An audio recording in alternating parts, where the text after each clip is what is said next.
আমরা যারা মানুষ, আল্লাহ তাআলা আমাদেরকে কিছু সিফাত এবং গুণাগুণ দিয়ে সৃষ্টি করেছেন, যেমন রাগ, ক্ষোভ, মহব্বত, ভালোবাসা। এগুলো আমাদের প্রত্যেকটা মানুষের মধ্যে কম বেশি আছে না নাই?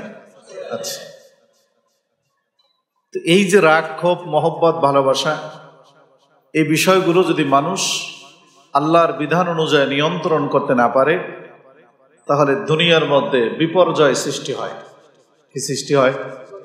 বিপর্যয় সৃষ্টি হয়, অশান্তি সৃষ্টি হয়।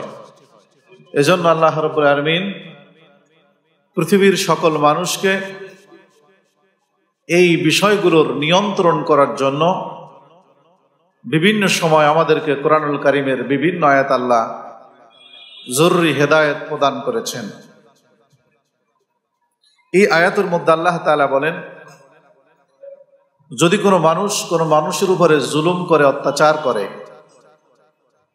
এই জুলুম অত্যাচারের কারণে যারা মাজলুম তাদের দিলের ভিতরে একটা প্রতিশোধের স্পৃহা জাগ্রত হয় কি হয় না? কি বলেন, হয় কি হয় না? হয়। সব মানুষের এই যে প্রতিশোধের স্পৃহা, এই স্পৃহাকেও যদি মানুষ নিয়ন্ত্রণ করতে না পারে, তাহলে সে উল্টা দিক থেকে আবার নিজে কি হয়ে যাবে? জালিম হয়ে যাবে। এই জন্য আল্লাহ রাব্বুল আলামিন এই রাগ এবং ক্ষোভকে নিয়ন্ত্রণের মাধ্যমে যদি আপনি চান প্রতিশোধ নিতে, সে ব্যবস্থা আল্লাহ করে দিয়েছেন সুনির্দিষ্ট সীমারেখার ভিতর। তবে আবার আপনার এবং আমার জন্য আখিরাতের জীবনে সর্বোত্তম পন্থা কোনটা, সেটাও আল্লাহ বলে দিয়েছেন। আল্লাহ বলেন, ওয়াজাযাউ সাইয়্যাতিন সাইয়্যাতুম মিসলুহা। জুলুমের প্রতিদান যদি কেউ কারো উপর গ্রহণ করতে চায়, প্রতিশোধ গ্রহণ করতে চায়, কেউ আপনার উপর অত্যাচার করেছে, জুলুম করেছে, আপনি যদি সেই জুলুম এবং অত্যাচারের কি নিতে চান? প্রতিশোধ নিতে চান, আল্লাহ বলেন মিথলুহা, যতটুকুন জুলুম তোমার উপর করেছে ততটুকুন প্রতিশোধ তুমি গ্রহণ করতে পারবা, তার বেশি না। যতটুকুন জুলুম আপনার উপর করছে, ঠিক ওই পরিমাণ আপনি যদি চান যে আপনি প্রতিশোধ নেবেন, তাহলে আপনাকে প্রতিশোধ নেওয়ার সময় খেয়াল রাখতে হবে, লক্ষ্য রাখতে হবে যে যেই পরিমাণ জুলুম করছে আমি সেই পরিমাণ আপনি প্রতিশোধ গ্রহণ করতে পারবেন। তবে আল্লাহ তাআলা বলেন, ফামান আফা ওয়া আসলাহা, যারা মাজলুম হওয়ার পরেও প্রতিশোধ নেওয়ার সুযোগ পাওয়ার পরে যদি তারা ক্ষমা করে দেয়, জালেমকে যদি কি করে দেয়? মাফ করে দেয়। ফামান আফা, মাফ করে দিল, ওয়া আসলাহা, এবং তাকে সংশোধন হওয়ার সুযোগ করে দিল, যে তুমি যে জুলুম অত্যাচার করেছো, তোমাকে মাফ করে দিলাম এবারের জন্য, এবং তুমি তোমার চারিত্রিক পরিশোধন করো, আত্মশুদ্ধি করো, সেই সুযোগ তোমাকে দিলাম। এইটা যদি কেউ করে, তাহলে আল্লাহ তাআলা বলেন এইটা হলো তার জন্য ফাআজরুহু আলাল্লাহ। যদি কোনো ব্যক্তি এরকম মাফ করে দেয়, তাকে ইসলাহ হওয়ার, সংশোধন হওয়ার সুযোগ দেয়, তাহলে তার একটা বিশাল বড় প্রতিদান আল্লাহ তাআলা এই মাজলুমকে দান করবে কাল কিয়ামতের ময়দানে। সুবহানাল্লাহ। দুনিয়া প্রতিশোধ না নিলে এর একটা মহা পুরস্কার আল্লাহ রাব্বুল আলামিন দিবেন কি দিবেন না? দিবেন।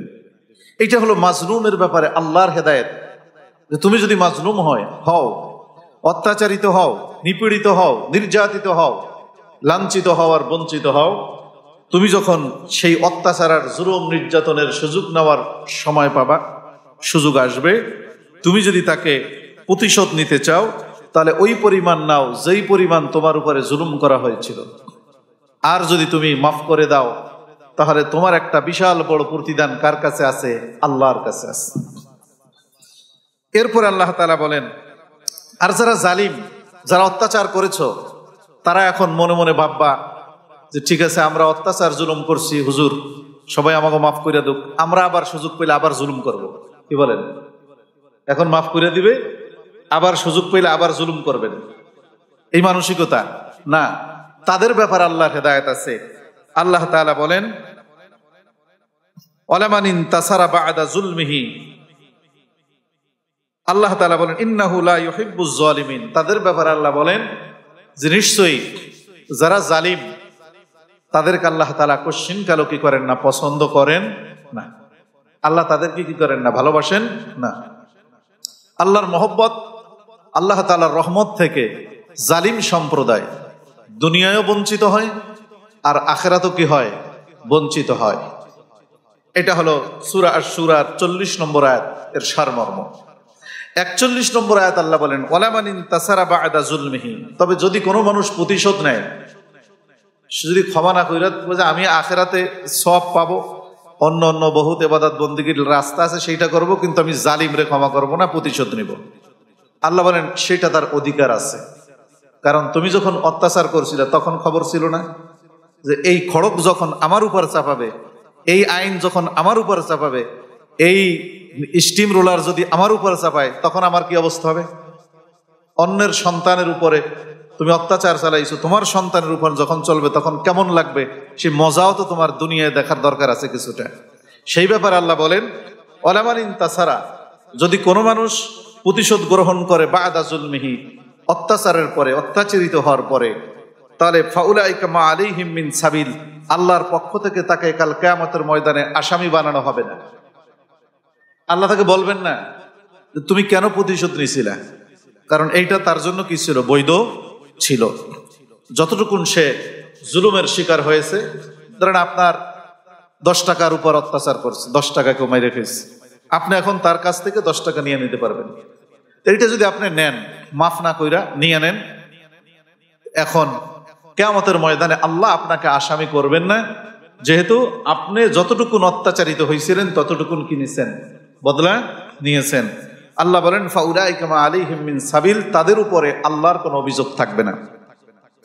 তবে এইটা মাজলুমের ব্যাপার আল্লাহ বললেন। আবার জালিমের ব্যাপার আল্লাহ বলেন 41 নম্বর আয়াতে, 42 নম্বর আয়াতে ইন্নামাস সাবিলু আলাল্লাযীনা ইয়াযলিমুনান নাস, আল্লাহর অভিযোগ, আল্লাহর পক্ষ থেকে মামলা দায়ের করা হবে, অভিযোগ করা হবে সদা সর্বদাই আলাল্লাযীনা, ওই লোকদের উপর, ইয়াযলিমুনান নাস, যারা মানুষের উপর অত্যাচার করে, মানুষের উপরে কি করে, অত্যাচার করে, জুলুম করে, ওয়ায়াবগুনা ফিল আরদ, এবং পৃথিবীর মধ্যে অনাচার সৃষ্টি করে, অনাচার, নানান ধরনের অনাচার, মানুষের হক হুকুকাতকে নষ্ট করে, আত্মসাৎ করে, বিগৈরিল হক, অন্যায়ভাবে। উলাইকা লাহুম আযাবুন আলীম, আল্লাহ রাব্বুল আলামিন বলেন এই জালিম সম্প্রদায়ের জন্য রয়েছে বেদনাদায়ক আযাব, দর্দনাক আযাব। এটা হলো সূরা আশ-শূরা। সূরা হুদের 102 নম্বর আয়াত আল্লাহ তাআলা বলেন ওয়া কাযালিকা আখযু রাব্বিকা ইযা আখাযাল কুরা ওয়া হিয়া যালিমা। সূরা হুদের ভিতরে অনেক অত্যাচারীদের উপর আল্লাহর গজব দুনিয়ায় নাযিল হয়েছে, তার বিবরণ আল্লাহ দিয়েছেন। অনেক 8-10টা অত্যাচারী সম্প্রদায়ের উপরে আল্লাহর যে গজব দুনিয়া আল্লাহ নাযিল করেছেন, সেগুলো আল্লাহ তাআলা বিবরণ দিয়েছেন সূরা হুদে। বিবরণ দেওয়ার পরে এরপরে আল্লাহ আমাদের নবীকে বলেন ওয়া কাযালিকা আখযু রাব্বিকা ইযা আখাযাল কুরা ওয়া হিয়া যালিমা। এইরকম ভাবে যেরকম আল্লাহ এই 8-10টা সম্প্রদায়ের উপরে তারা অত্যাচারী হওয়ার কারণে, জালেম হওয়ার কারণে আল্লাহ গজব নাযিল করছে, কিয়ামত পর্যন্ত পৃথিবীতে যত জালিম সম্প্রদায় আসবে তাদেরকে আল্লাহ তাআলা এইভাবেই পাকড়াও করবেন বেইজ্জতির সাথে। এভাবেই পাকড়াও করবেন কিসের সাথে? বেইজ্জতির সাথে। ইন্না আখযুহু আলীমুন শাদীদ, আল্লাহ বলেন নিশ্চয়ই আপনার যে পরওয়ারদিগার, তার যে পাকড়াও, তার যে ধরা, এটা বড় কঠিন ধরা, এটা বড় শক্ত ধরা। এজন্য সহিহ বুখারী শরীফের 2448 নম্বর হাদিস আমি আপনাদের খেদমতে পাঠ করেছি। রাসূল করিম সাল্লাল্লাহু আলাইহি সাল্লাম যখন হযরত মুআয ইবনে জাবাল রাদিয়াল্লাহু তাআলা আনহুকে ইয়েমনের গভর্নর হিসাবে প্রেরণ করেন, মক্কা বিজয়ের পরে ইয়েমন দেশের মানুষের শাসক নিযুক্ত করেন হযরত মুআয ইবনে জাবাল রাদিয়াল্লাহু তাআলা আনহুকে।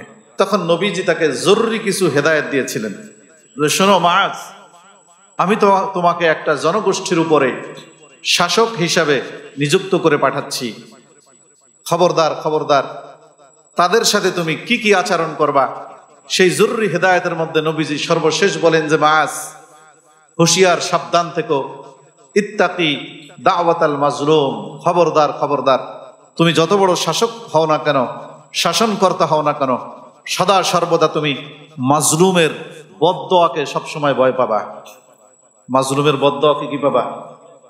ফাইন্নাহা লাইসা বাইনাহা ওয়া বাইনাল্লাহি হিজাব, কারণ মাজলুমের যেই বদদোয়া, মাজলুমের যেই চোখের পানি, এইটা আল্লাহর দরবারে পৌঁছতে কোনো বাধা থাকে না।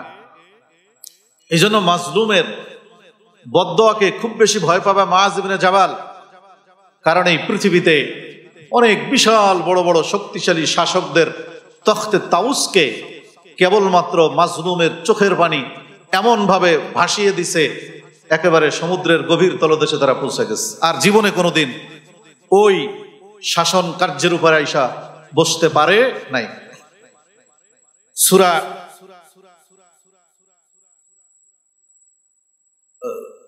পবিত্র কোরআন কারীমের আরেকটা সূরা, সূরা হুদের আগের যে সূরাটা আছে, এই মুহূর্তে আমার নাম মনে আসতেছে না, ওই সূরার মধ্যে আল্লাহ তাআলা হযরত মুসা আলাইহিস সালামের দোয়ার কথা আল্লাহ আলোচনা করছে। মুসা আলাইহিস সালাম যখন ফিরআউনের বিরুদ্ধে জুলুম নির্যাতনের বিভিন্ন অভিযোগ আসতেছিল, তখন মুসা আলাইহিস সালাম নিজে তাকে সংশোধন করার জন্য অনেক ওয়াজ নসিহত করছে।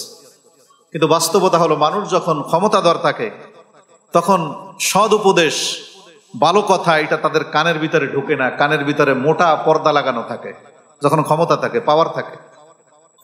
যে আমরা যারা এখানে বসা আছি, এটা আমাদেরও সিফত, বৈশিষ্ট্য। আমরা হয়তো মনে করতেছি হুজুর রাজা বাদশাদের ঘটনা বলছে, বিভিন্ন ঐতিহাসিক জামানার যারা জুলুম অত্যাচার করেছে না, আপনি এবং আমি আমার স্থানে থেকে আমিও জুলুম করছি, আপনি আপনার জায়গা থেকে জুলুম করছেন, আপনি ওই সিফাতের ভিতরে আছেন। আপনি যাদের উপরে জুলুম করতেছেন, অত্যাচার করতেছেন, আপনি তাদের ব্যাপারে চিন্তা করেন, তাদের বদদোয়ার ব্যাপারে আপনি ভয় করেন। আমি যাদের উপর অত্যাচার করেছি, যদি আমি করে থাকি, আমি তাদের বদদোয়ার ব্যাপারে ভয় করি। কারণ মুসা আলাইহিস সালামের দোয়া ফিরআউনের বিরুদ্ধে যেরকম আল্লাহ কবুল করছিলেন, ইব্রাহিমের দোয়া নমরুদের বিরুদ্ধে কবুল করছিলেন, যুগে যুগে জালিম শাসকদের বিরুদ্ধে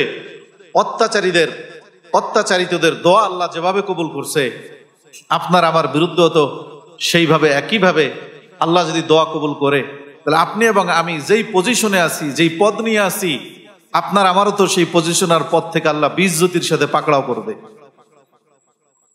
তাহলে আপনি এবং আমি সামান্য একটু জায়গায় আছি, দায়িত্ব নিয়ে, একটা পরিবারের দায়িত্ব নিয়ে আছি, একটা সমাজের দায়িত্ব নিয়ে আছি, একটা ব্যবসা প্রতিষ্ঠানের দায়িত্ব নিয়ে আছি। এইখানে তো আপনার আমার গরমে আমার অধীনস্থ যারা আছে তারা সবসময় ভীতু সন্ত্রস্ত থাকে। তাহলে আপনাকে যদি এই রাষ্ট্রীয় ক্ষমতায় বসানো হইতো, আপনি তো ফিরআউনের বাবা ফিরআউন হইতেন। আপনি শুধু ফিরআউনের দিকে তাকাই থাকেন কেন? আপনি নিজেরটা দেখেন না, যে আপনার মনোভাবটা কেমন গরম গরম? না, এটা হবে না। মুসা আলাইহিস সালাম দোয়া করছিলেন শেষ পর্যন্ত এই জালিমের বিরুদ্ধে। কেন? রাসূল করিম সাল্লাল্লাহু আলাইহি সাল্লাম বলেন, জুলুম সেটা যত বড়ই হোক, অত্যাচারী তার দিলের ভিতরে আল্লাহ তাআলা ভয় ঢুকাইয়া দিয়ে রাখে। কি ঢুকাইয়া দিয়ে রাখে? সে বড় বড় কথা বলে ঠিক, কিন্তু তার দিলে সবসময় কি থাকে? অন্যায় যখন করে, অপরাধ যখন করে, অত্যাচার যখন করে, তার দিলের ভিতরে কি থাকে? ভয় থাকে। কিয়ামতের ময়দানে সহিহ বুখারী শরীফের 2447 নম্বর হাদিসে নবীজি বলেন, আয-যুলুমু যুলুমাতু ইয়াউমাল কিয়ামা, কিয়ামতের মধ্যে জালিম সম্প্রদায় সবচেয়ে বড় অন্ধকার, ঘোর অন্ধকারের মধ্যে তারা উঠবে, তারা কোনো রাস্তা খুঁজে পাবে না। হযরত মুসা আলাইহিস সালাতু ওয়াস সালাম দোয়া করলেন, রব্বানা ইন্নাকা আতাইতা ফিরআউনা ওয়া মালাআহু যিনাতাও ওয়া আমওয়ালান ফিল হায়াতিদ দুনিয়া রব্বানা লিয়ুদিল্লু আন সাবিলিক রব্বানা তমিস আলা আমওয়ালিহিম ওয়াশদুদ আলা কুলুবিহিম ফালা ইউমিনু হাত্তা ইয়ারাবুল আযাবাল আলীম। আল্লাহ বলেন, যারা মাজলুম তারা যখন আর কোনো রাস্তা খুঁজে না পায়, শুধুমাত্র একটা রাস্তা তাদের বাকি থাকে, সেই রাস্তাটা হলো আল্লাহর কাছে দুহাত তুলে মোনাজাত করা। দুই হাত তুলে আল্লাহর কাছে তারা মোনাজাত করে, যখন আর তাদের কোনো রাস্তা, অত্যাচার থেকে বাঁচার আর কোনো কিনা থাকে রাস্তা না থাকে। এই যে একটা রাস্তা, এই রাস্তাটা সোজা কার কাছে পৌঁছানোর রাস্তা? আল্লাহর কাছে। হযরত মুসা আলাইহিস সালাম বিভিন্ন ভাবে তাকে বোঝানোর চেষ্টা করছেন, কিন্তু সে বুঝ নেয় নাই। কারণ মানুষ যখন ক্ষমতায় থাকে, তাদের আশেপাশে এমন কিছু লোকজন থাকে, সুবিধাবাদ জিন্দাবাদ, তারা সদা সর্বদাই নিজের সুবিধা হাসিল করার জন্য এই লোকটাকে ভুল বুদ্ধি দিয়ে রাখে, কুপথে পরিচালনা করে। আর ক্ষমতা থাকলে তখন এই যে যারা আলেম ওলামা, ওই এই জামানায় যেরকম আলেম ওলামাদের তুচ্ছ তাচ্ছিল্য করা, হুজুর মানুষ, মুন্সি মানুষ, এরা কি কবে, আমরা কম বুঝি নাকি, আমাদের হাতে পাওয়ার আছে, ক্ষমতা আছে। তো ওই জামানায় ফেরাউন ওই পয়গম্বরদেরকে, নমরুদ ওই জামানার নবীদেরকে মোল্লা মুন্সি মনে করত, এরকমই মনে করত। অনেক বোঝানো হয়েছে, বলা হয়েছে যে না, আপনার পরিণাম বেশি ভালো হবে না। ফেরাউন বলে পরিণাম তো আমার হাতেই, নাউজুবিল্লাহ বলেন। এই মানসিকতা জালিমদের অন্তরে চলে আসে, সার্টিফিকেট দিয়ে দেয় 41 সালের আগে আর কি হবে না। কোথায় গেল 41 সাল তোমার? মাস্তানি। তাহলে আল্লাহ যে পারে, শুধু ফেরাউনের সাথে পারছে, আর এই জামানায় কারোর সাথে পারবে না। এখন আবার যারা আসবে তাদের সাথে মনে হয় আর আল্লাহ পারবে না। এখন যারা আসবেন তাদেরকে শিক্ষা নিতে হবে অতীতের ইতিহাস থেকে, কিন্তু পৃথিবীর কেউ শিক্ষা নেয় না। এই বাংলাদেশের ইতিহাসে আপনি দেখেন, 1000 বছর ইতিহাস পরে শোনেন, এই বাংলাদেশে এরকম স্বৈর শাসকদের পতন হয়েছে, হয় নাই? তো সেখান থেকে কি শিক্ষা নিছিল? এরাই তো আন্দোলন সংগ্রাম কইরা স্বৈর শাসকদেরকে হটাইছিল, কিন্তু তারা নিজেরাই আবার স্বৈর শাসক হয়ে গেছে। এমন বিশাল বড় বাহাদুরি, ক্ষমতা, মনে হয় যেন আল্লাহ এদের সাথে পারবে না, নাউজুবিল্লাহ। এবার দেখছেন আল্লাহর কি লাগে? বেশি কিছু লাগে না। কারণ আল্লাহ রাব্বুল আলামিন বলেন, ওয়ালিল্লাহি জুনুদুস সামাওয়াতি ওয়াল আরদ। যখন তোমার সাথে বড় বড় কেউ পারে না, তখন তাকায় দেখো, ফেরাউনকে ধ্বংস করার জন্য বড় কাউকে ব্যবহার করি নাই, সমুদ্রের পানি ব্যবহার করছি মাত্র। পানি নরম জিনিস, এটা ভিতরে ডুবাই দিচ্ছে। নমরুদ যখন বেশি অহংকার করছে, এরপরে ল্যাংড়া মশা দিয়ে তাদের ধ্বংস করছে। আব্রাহার যখন অপ্রতিরোধ্য মনে করছে নিজেকে, ছোট ছোট আবাবিল পাখি দিয়ে ধ্বংস করছে। কেউ পারে না আমার বিরুদ্ধে, সব গুলি করে মাইরা ফেলাই। ছোট ছোট বাচ্চা পোলাপানদের ধাক্কায় দেশ থেকে এখন পালাইছেন। কেন? এটা আগে হুঁশ ছিল না আপনার? ক্ষমতা যখন ছিল। এই যে কোরআন থেকে শিক্ষা নিতে হবে, যে এখন আবার আপনারা আর এক গ্রুপ, তারা আবার জুলুম অত্যাচার আরম্ভ করে দিয়েছেন দেশে দেশে, এলাকায় এলাকায়, সুযোগ পেয়ে গেছে। এ কথাই আল্লাহ তাআলা বলছে, তোমার উপর যদি কেউ অত্যাচার করে, জুলুম করে, তাহলে খবরদার, তুমি প্রতিশোধ নিলে যতটুকুন তোমার উপর করছে তুমি ততটুকুন নিতে পারো। এক চুল পরিমাণ যদি তুমি বেশি প্রতিশোধ নাও, তুমি আবার তার উপরে জুলুমকারী হবা। কিয়ামতের ময়দানে তোমাকেও ওই কাঠগড়ায় দাঁড়াতে হবে।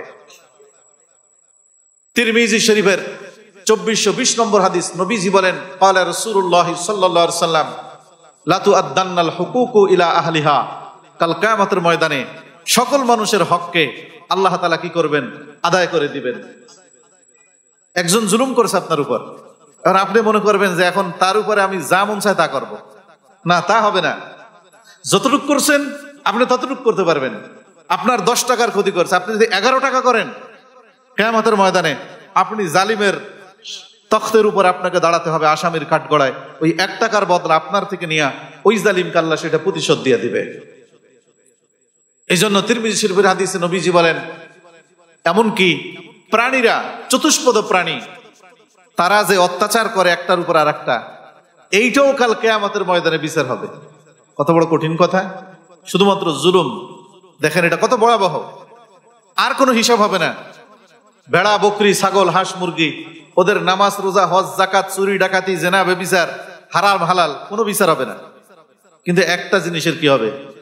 বিচার হবে। সেটা কি? জুলুম। সেটা কি? জুলুম। জুলুমের বিচার হবে। জুলুম কত ভয়াবহ, কঠিন। সূরা ইব্রাহিমের 42 নম্বর আয়াত আল্লাহ বলেন, ওয়ালা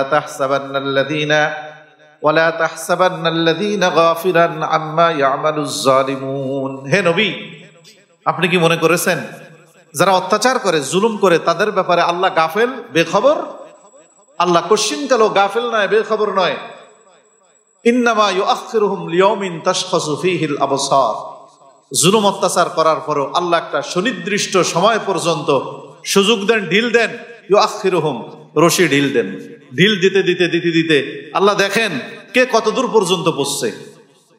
তো ফেরাউন খোদার আসন পর্যন্ত পৌঁছে গেছে। এভাবে পৌঁছতে পৌঁছতে পৌঁছতে পৌঁছতে মানুষ যখন মনে করে এই পৃথিবীতে কেউ আর আমার মোকাবেলা করার নাই, আমাকে প্রতিহত করার নাই, তখন যার প্রতিহত করার ক্ষমতা আছে তিনি তাকে প্রতিহত করেন।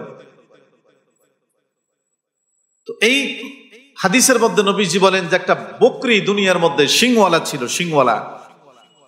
আর একটা বকরির শিং নাই। এখন শিং যখন মানুষের গজায় তখনই কিন্তু গুতা দিতে মন চায়, তাই না? এটাই দুনিয়ার ক্ষমতা। পয়সা ছিল না, পাতি ছিল না, এখন পয়সা হয়েছে, ক্ষমতা হয়েছে, এখনই কাউরে গুতা দিতে মন চায়, তাই তো? হ্যাঁ, এটাই মানুষের স্বভাব। এটা কি আল্লাহ তাআলা কোরআনের এই আয়াত দ্বারা নিয়ন্ত্রণ করার কথা বলছে। আপনি যদি প্রেসিডেন্ট হন, তাকেও আপনাকে এই কোরআনের আয়াত দ্বারা নিজেকে নিয়ন্ত্রণ করতে হবে। আপনার উপরে কেউ নিয়ন্ত্রক নাই, আপনার উপরে নিয়ন্ত্রক নিজে বানাই নিতে হবে আল্লাহ তাআলাকে। তো এই শিংওয়ালা বকরিকে আল্লাহ কিয়ামতের ময়দানে উঠাবেন, শিং ছাড়া বকরিকে উঠাবেন। উঠানোর পরে দুনিয়ায় যার শিং ছিল না আল্লাহ তাকে শিং দিবেন। তিরমিজি শরীফের 2420 নম্বর হাদিস, হাত্তা ইউকাদা লিশ-শাতিল জালাহা মিন শাতিল করনা। এই জুলুমের প্রতিশোধ নেওয়ার জন্য আল্লাহ তাকে শিং দিয়ে বলবেন, দুনিয়ায় তোমাকে যতটা গুতা দিছিল সেই কটা গুতা এখন তুমি শিং দিয়ে দাও। কিয়ামতের ময়দানে দোস্ত আহবাব, এটা চিন্তার ব্যাপার, ফিকিরের ব্যাপার, হাসার ব্যাপার না। যে একটা ছাগল, ভেড়া, বকরি, তাদের আর কোনো হিসাব নাই। নামাজ, রোজা, হজ, যাকাত, হালাল হারাম কোনো হিসাব হবে না, কিন্তু জুলুমের কি হবে? হিসাব হবে। জুলুম এটা কত বড় খারাপ জিনিস, এটার হিসাব হবে। ওই গুতাটা তাকে কিয়ামতের ময়দানে দেওয়ার পরে আল্লাহ আবার ওই প্রাণীগুলোকে মাটি বানায় দিবেন। সহিহ বুখারী শরীফের 3197 নম্বর হাদিস, 98 নম্বর হাদিস, নবীজি বলেন, দুনিয়ায় যদি কোনো ব্যক্তি মান আখাযা শিবরাম মিনাল আরদি জুলমান, দুনিয়ায় যদি কোনো মানুষের একটা বিঘাত জমি, এক বিঘাত, চিনেন তো এক বিঘাত? শিবরান আরবিতে বলে এই যে এখান থেকে এই পর্যন্ত, এক বিঘাত জমি যদি কেউ কারো দখল করে জোর জবরদস্তি, কি বলেন নাই? কত জমি দখল হয়েছে এই 15-16 বছরে, আবার এখন আবার হবে। যদি আপনারা আবার পরবর্তীতে যারা আসবেন তারা যদি ঠিক নন, তারা আবার এখন আবার করবেন। এই এক বিঘাত যদি জমি দখল করা হয় জোর জবরদস্তি, অসহায় পাইয়া, দরিদ্র পাইয়া, দুর্বল পাইয়া, ধাক্কা দিয়ে আপনি এক বিঘাত সরাই দিচ্ছেন, কিয়ামতের ময়দানে নবীজি বলেন, সহিহ বুখারী শরীফের হাদিস, হাদিসের সনদ মতন শতভাগ বিশুদ্ধ, এই হাদিসের মধ্যে কোনো প্রকারের ত্রুটি নেই। নবীজি বলেন, এই এক বিঘাতকে 7 তবক জমিনের নিচ পর্যন্ত উঠাইয়া তার গলার ভিতরে ঝুলাই দেওয়া হবে যে এইটা নিয়ে এখন তুমি যেই দিক মন চাই সেই দিকে যাও। কত বড় কঠিন কথা জুলুমের ব্যাপারে, অত্যাচারের ব্যাপারে। এই জন্য যারা দুনিয়া জুলুম করবে তাদেরকে নবীজি বলছেন তারা সবচেয়ে বড় অসহায়, সবচেয়ে বড় দরিদ্র, সবচেয়ে বড় হতভাগা। তিরমিজি শরীফের 2418 নম্বর হাদিস, এই হাদিস আমি একাধিকবার আপনাদেরকে বলেছি। ওই হাদিসের মধ্যে নবীজি জিজ্ঞাসা করেন, আতাদরুনা মানিল মুফলিস, তোমরা কি জানো সবচেয়ে বড় অসহায় দরিদ্র কারা? ক্বালু আল মুফলিসু ফীনা মান লা দিরহাম লাহু ওয়ালা মাতা। সাহাবায়ে কেরাম বললেন, হে আল্লাহর পয়গম্বর, আমাদের যাদের কাছে টাকা পয়সা নাই আমরাই সবচেয়ে গরিব এবং দরিদ্র। নবীজি বলেন, না, আল মুফলিসু ফীনা, আল মুফলিসু মিন উম্মতি মান ইয়াতি ইয়াউমাল কিয়ামাতি বিসসালাতিহি ওয়া সিয়ামিহি ওয়া যাকাতিহি ওয়া ইয়াতি ক্বাদ শাতামা হাযা ওয়া কাযাফা হাযা ওয়া সাফাকা দামা হাযা ওয়া যারাবা হাযা ওয়া আকালা মালা হাযা। কিয়ামতের ময়দানে কিছু মানুষ অনেক ইবাদত বন্দেগী নিয়ে উঠবেন, নামাজ, রোজা, হজ, যাকাত, কিন্তু তারা দুনিয়া জালিম ছিল। কি ছিল? তাকে সে কাউকে মারছে, কাউকে অন্যায়ভাবে গালি দিছে, কারো রক্তপাত ঘটাইছে, কারো জায়গা দখল করছে, কারো উপর জোর জবরদস্তি চালাইছে। এইভাবে সে বিভিন্ন শ্রেণীর মানুষের উপরে জুলুম অত্যাচার করে দুনিয়ার থেকে গেছে। সে তার ইবাদত বন্দেগীর সব নিয়ে উঠবে। ফামান ইয়ামাল মিসকালা যাররাতিন খায়রান ইয়ারা যাররা বরাবর নেকিও তার সামনে থাকবে। ওয়া মান ইয়া'মাল মিসকালা যাররাতিন খায়রান ইয়ারা, যাররা বরাবর গুনাহ অন্যায় অপরাধ সেটাও তার সামনে থাকবে। নবীজি বলেন বিশাল বড় সওয়াব থাকার পরে সে যাদের উপরে অত্যাচার করেছিল দুনিয়ায়, সব মানুষগুলো সেই দিন তার সামনে হাজির হবে। কারণ দুনিয়ার মধ্যে তো এই অত্যাচারের বিচার হয় নাই, পায় নাই, কারণ বিচারকের উপরে অত্যাচার চলছে। বিচারক যদি মন মতো বিচার না করছে, বিচারককে ঘাড় ধরে বের করে দেওয়া হয়েছে। এটা হলো দুনিয়ার ক্ষমতা। কিন্তু কাল কিয়ামতের ময়দানে আল্লাহ বলেন ওয়াত্তাকু ইয়াওমান তুরজাউনা ফীহি ইলাল্লাহ। কোরআনে কারীমের সর্বশেষ আয়াত, এটা দিয়ে আল্লাহ কোরআনকে সমাপ্ত ঘোষণা করছেন। এরপরে আর কোন আয়াত নাযিল হয় নাই। ওয়াত্তাকু ইয়াওমান তুরজাউনা ফীহি ইলাল্লাহ সুম্মা তুওয়াফফা কুল্লু নাফসিম মা কাসাবাত ওয়া হুম লা ইউজলামুন। ওয়াত্তাকু, তোমরা ভয় করো, ইয়াওমান, ওই দিনকে, তুরজাউনা ফীহি ইলাল্লাহ, যেই দিন তোমরা সকলেই আল্লাহর দরবারে ফিরে যাবা, সবাই আল্লাহর দরবারে দণ্ডায়মান হবা। আর সেই দিন কি হবে? সুম্মা তুওয়াফফা কুল্লু নাফসিম মা কাসাবাত, পৃথিবীতে প্রতিটি মানুষ তার যে কৃতকর্ম সেই কৃতকর্মের হিসাব নিকাশ আল্লাহ তাআলা পরিপূর্ণ বুঝিয়ে দিবেন। ওহুম লা ইউজলামুন, তাদের কারো উপরে জুলুম করা হবে না। অর্থাৎ যে অপরাধ করেছে তাকে শাস্তি দেওয়া হবে, আর যে ভালো কাজ করেছে তাকে পুঙ্খানুপুঙ্খানু সওয়াবও বুঝিয়ে দেওয়া হবে। তো এই মানুষগুলো যখন আসবে তখন আল্লাহ তাআলা, রাসূল করিম সাল্লাল্লাহু আলাইহি সাল্লাম বলেন, কেউ এসে বলবে যে আল্লাহ, এই লোক দুনিয়ায় আমার উপরে অত্যাচার করেছিল, আমাকে মেরেছিল, দুনিয়া আমি বিচার নিতে পারি নাই, তার বিরুদ্ধে বিচার দিতে গেল আর একবার মার খাওয়ার পালা ছিল। কি যে তার বিরুদ্ধে যে বিচার নিয়ে যাব, উল্টা আবার কি হবে? আর একবার মার খেতে হবে। তো আমি এটার বিচার চাই। আর একজন এসে বলবে সাফাকা দামা হাজা, সে আমার রক্তপাত ঘটিয়েছিল, আমি বিচার পাই নাই, আল্লাহ আমি বিচার চাই। ও আকালা মালা হাজা, আর একজনে বলবে আল্লাহ, সে আমার মাল আত্মসাৎ করেছিল। এইভাবে মানুষজন আসতে থাকবে। ফায়াকুদু ইয়াখতাসসু মিন হাসানাতিহি, আল্লাহ রাব্বুল আলামিন বিচার করবেন, ইনসাফের বিচার। ওই দিন তার নেকি থেকে এই প্রাপ্যগুলোকে পরিশোধ করা হবে। খুব খেয়াল করবেন, যারা জায়গা দখল করছেন, বাড়িঘর থেকে 1 বিঘা ঠেলা দিছেন, এরকম দোকানদার টাকা পাইতো দেন নাই, ধমক দিয়ে খেদাই দিছেন, রিস্কাওয়ালারে ধমক দিয়ে তাড়াই দিছেন, ন্যায্য ভাড়া দেন নাই, এই যে কাজগুলো কিয়ামতের ময়দানে আপনার নেকি থেকে তখন কাটা হবে। ফাইন ফানিয়াত হাসানাতুহু, যখন তার সকল নেকি শেষ হয়ে যাবে, উখিযা মিন খাতায়াহুম, তখন ওই পাওনাদারদের গুনাহকে তার মাথার উপরে চাপাই দেওয়া হবে। নাউজুবিল্লাহ বলেন। ফাতুরিহা আলাইহি, তার মাথার উপরে চাপাই দেওয়া হবে। সুম্মা তুরিহা ফিন্নার, এরপরে ওই মানুষের গুনার জয় তাকে শেষ পর্যন্ত জাহান্নামে কি করতে হবে? যেতে হবে। এই জন্য কিয়ামতের ময়দানে এই যে জুলুম, অত্যাচার, এটা আল্লাহও মাফ করবেন না। আল্লাহ মাফ করলেও হবে না। আল্লাহ বলে দিবেন যে আমি মাফ করলে হবে না, এটা বান্দার হক। কার হক? বান্দার হক। এই জন্য এমনকি শহীদ যে আল্লাহ রাস্তায় শহীদ হয়েছে, জীবন দিছে, তারও সব গুনাহ মাফ হবে। কিন্তু সে যদি কারো উপর অত্যাচার করে, জুলুম করে, শারীরিকভাবে, আর্থিকভাবে, তাহলে এই অত্যাচারের, জুলুমের অপরাধ শহীদেরও ক্ষমা নাই। নামাজ পড়ে নাই, মাপ। রোজা রাখে নাই, মাপ। হজ করে নাই, মাপ। আল্লাহ মাফ করবেন। কিন্তু অত্যাচার, শহীদও রেহাই পাবে না অত্যাচার করার কারণে। এই জন্য আপনি 60 রাকাত, 70 রাকাত, 80 রাকাত যতই তাহাজ্জুদ পড়েন, অত্যাচার থেকে যদি নিজেকে কেউ বিরত করতে না পারে, এই তাহাজ্জুদ কাল কিয়ামতের ময়দানে নাজাতের জরিয়া হবে না। এই জন্য হযরত মুসা আলাইহিস সালাম, তিনি, আল্লাহ তাআলা বলেন ওই কথাই, মাজলুমের প্রতিশোধের সকল দরজা বন্ধ হয়ে যায়, কিন্তু একটা দরজা খোলা থাকে, সেটা কি? মাজলুমের চোখের পানি। আল্লাহর দরবারে আল্লাহর কাছে তিনি শিকায়াত করলেন। আল্লাহ, মুসা আলাইহিস সালাম বললেন, আল্লাহ, ইন্নাকা আতাইতা ফিরআউনা ওয়া মালাআহু জিনাতাও ওয়া আমওয়ালান ফিল হায়াতিদ দুনিয়া, দুনিয়ার সকল জিনাত, সৌন্দর্য, মাল, আসবাব আর ক্ষমতা আর প্রভাব আর প্রতিপত্তি তুমি সব দিছো ফিরআউনকে। কাকে? ফিরআউনকে দিস। রব্বানা ইন্নাকা আতাইতাহু ফিরআউনা, আল্লাহ তুমি ফিরআউনকে এগুলো দিছো লিউদিল্লু আন সাবিলিক। আর ফিরআউন মানুষকে আল্লাহর রাস্তা থেকে দিন দিন দূরে সরায় নিচ্ছে। তোমার রাস্তা থেকে মানুষকে জাহান্নামের রাস্তার দিকে নিচ্ছে।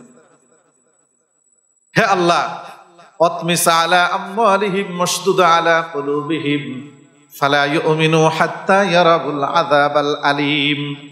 আমি ফিরআউনের ব্যাপারে তোমার কাছে ফরিয়াদ করি, তাকে আর সংশোধনের কোনো রাস্তা নাই। তাকে ভালো কথা বলতে গেলেও মাইর খাওয়া লাগে, তাকে উপদেশ দিতে গেলে জেলে যাওয়া লাগে, উপদেশ দিতে গেলে ভালো কথা বলতে গেলে জেলে যাওয়া লাগে। কোরআন হাদিসের কথা বললে এই কোরআন হাদিসের কথা তাদের বিরুদ্ধে গেছে, মাইক ছিনাই নিয়ে গেছে, মাইক ছিনাই নিয়ে গেছে, ওয়াজ করতে দিবে না, কোরআনের কথাও বলতে দিবে না, কারণ এর বিরুদ্ধে যায়, সে সংশোধন হবে না। কোরআন সংশোধন করার কথা বলে। তাহলে আমি তো ফিরআউনরে আর কোন রাস্তায় সংশোধনের সুযোগ পাচ্ছি না, তোমার কাছে আমার দোয়া করা ছাড়া আর উপায় নাই। হ্যাঁ আল্লাহ, যেই মালের গরমে ক্ষমতার প্রভাবে ফিরআউন এরকম অত্যাচারী হয়েছে, তুমি সেই তার মাল এবং তার ক্ষমতাকে তুমি ধ্বংস করো। কে দোয়া করলেন? মুসা আলাইহিস সালাম দোয়া করলেন, তুমি ধ্বংস করো। আর একটা কাজ করো, সেটা হলো ওর উপরে কঠিন আযাব নাযিল করো, দুনিয়ায় কঠিন আযাব। তবে এই আযাবের আগে যেন ও আর হেদায়েতের রাস্তা না পায়, আর কলবের উপরে তুমি কি দিয়ে দাও? সিল মেরে দাও। কারণ আল্লাহ আগেই জানাই দিচ্ছে যে ও আর কি পাবে না? হেদায়েত পাবে না। এই জন্য মুসা আলাইহিস সালাম দোয়া করছে যে ও যেন আযাব দেখার পরে তো আবার সব মানুষ ঈমান আনতে চায়, ভালো হইতে চায়, তো ওই সুযোগ যেন সে না পায়। ফিরআউনকে আল্লাহ তাআলা বললেন, ক্বালা ক্বাদ উজিবাত দাওয়াতুকুমা ফাসতাকিমা ওয়ালা তাত্তাবিআনি সাবিলাল্লাযীনা লা ইয়ালামুন। আল্লাহ বলেন, আমি তোমাদের উভয়ের দোয়া কবুল করেছি। মুসা এবং হারুন আলাইহিস সালাম দুইজন দোয়া করছেন। মুসা দোয়া করছেন, হারুন আলাইহিস সালাম আমিন আমিন বলেছিলেন। আল্লাহ বলেন, উজিবাত দাওয়াতুকুমা, আমি তোমাদের উভয়ের দোয়া কবুল করেছি। ফাসতাকিমা ওয়ালা তাত্তাবিআনি সাবিলাল্লাযীনা লা ইয়ালামুন। তবে তোমাদের ধৈর্য ধারণ করতে হবে। দোয়া কবুল করছি, একটু কি লাগবে? ধৈর্য ধারণ করা লাগবে। দোয়া করছি, দোয়া করছো, কবুলও করছি, ধৈর্য ধরো। ওই সকল মানুষ যারা অজ্ঞ, তারা সকালে দোয়া করেই বিকেলবেলা আকাশের দিকে তাকায় যে গজব নাজেল হয় না কেন। ওই রকম যেন তুমি তাড়াহুড়া না করো, একটু কি করো? সবর করো। তো দোয়া করছে, এটা কবুলও হয়েছে যে ফিরআউনের ধ্বংস অনিবার্য। এরপরে মুসা আলাইহিস সালাম তাফসিরে কিতাবের ভিতরে লেখে 40 বছর ধৈর্য ধরছে। কত বছর?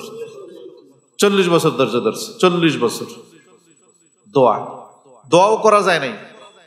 দোয়া পছন্দ নইলে তার বিরুদ্ধে অ্যাকশন নিস। এই কথাগুলো আমি মুখস্থ বলি না, আমি নিজেই তো এটার টর্চারের শিকার। আমি তো এই 15 বছরে এক মসজিদ থেকে আমার চাকরি গেছে, শুধু দোয়া মন মতো হয় নাই। এই জন্য আমি নিজে এমপি সাহেবের লোক, মসজিদের পরে এসে বলে যে অমুকের নাম নেন নাই কেন, অমুকের নাম নেন নাই কেন, অমুকের নাম নেন নাই কেন, অমুকের নাম নাই কেন। দোয়া তার মন মতো করতে হবে। তাহলে বেটা তুই ইমামতি করতে পারস না? তোর এত হ্যাডম, ইমামের জন্য আমার লোক লাগে কেন? তুই এত বেশি যখন বোঝোস ইমামের এইটা করতে হবে, এইটা করতে হবে, তুই কর এটা বেটা। এই জন্য এই সমস্ত জালিমদের বিরুদ্ধে আমি জানি না নির্দিষ্টভাবে কত ওলামায়ে কেরামের চোখের পানি আছে তাদের ধ্বংসের পিছনে। এমনি এমনি ধ্বংস হয় না এরকম। এত বড় বেইজ্জতি হবে যে যারা বদদোয়া দিয়েছে তারাও এত বড় বেইজ্জতি হবে এটা চিন্তা করে নাই। বেইজ্জতি হবে সেটা নিশ্চিত ছিল, আল্লাহর ওয়াদা কোন কোশ্চিন কালো মিথ্যা না। এত বড় বেইজ্জতি হবে এইটা তারাও চিন্তা করে নাই। ইমাম সাহেব কিভাবে দোয়া করবে এটা কি মুসল্লি শিখাই দিবে? তোমার ক্ষমতা আছে, পাওয়ার আছে, সব আছে, তা তুমি ইমামতি করো, ইমাম লাগে কেন? তুমি শিখাই দাও আর কে? দোয়া এটা দিল থেকে আসে। কারো পক্ষে যদি দিল থেকে কারো দোয়া না আসে, জোর করে দোয়া করানো যায়? আপনি বলেন, আপনি যদি বলেন যে হুজুর আমার বাপ দাদা 14 গোষ্ঠী যাতে জান্নাতুল ফেরদাউস পায়, আমি যাতে জান্নাতুল ফেরদাউস পাই, এটা দোয়া করতে হবে।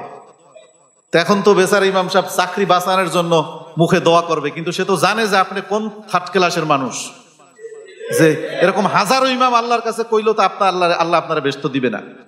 আপনি যে অপরাধ করেন, চুরি দাড়ি টাউটারি বাটপাড়ি যত ধরনের আছে সব অপরাধ আপনি করেন, আর ইমামরে দিয়ে জোর করে আপনি জান্নাতে চলে যাবেন?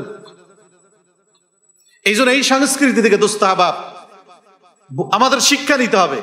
আপনারা শুধু মনে করবেন না যে আমি অতীতে যারা অপরাধ করেছে তাদের ব্যাপারে বলছি, না, আমি কথাগুলো বলার উদ্দেশ্য ভবিষ্যতে যারা সামনে আসবেন তারা সংশোধন হন, নাহলে আপনাদের কপালে এর চেয়ে আরো বড় দুর্গতি থাকবে।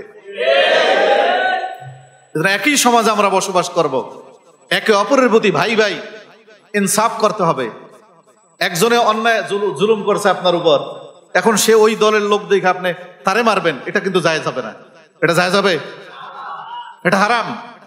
যে আপনাকে মারছে আপনি তারে যদি পান, তাহলে যেটুকু ঘুষি দিয়েছে ওই পরিমাণ একটা ঘুষি আপনি দিবেন।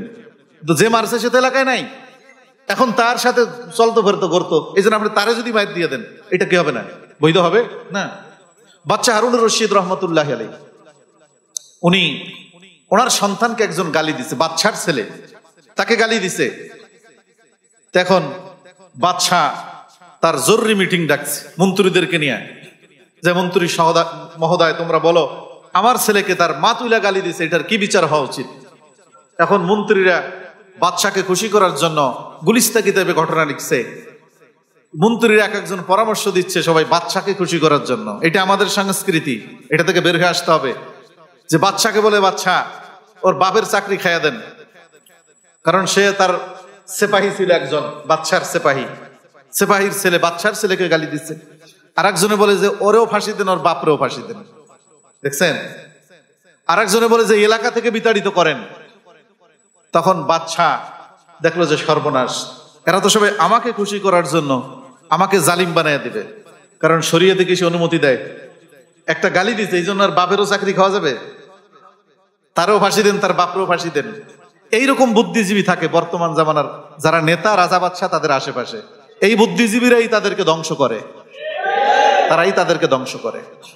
তখন বাদশা হারুনুর রশিদ রহমতুল্লাহ আলাইহি তখন সবাইকে বললেন যে দেখো, কোরআনে কারিম আমাদের সামনে, কোরআন আমাদের সংবিধান।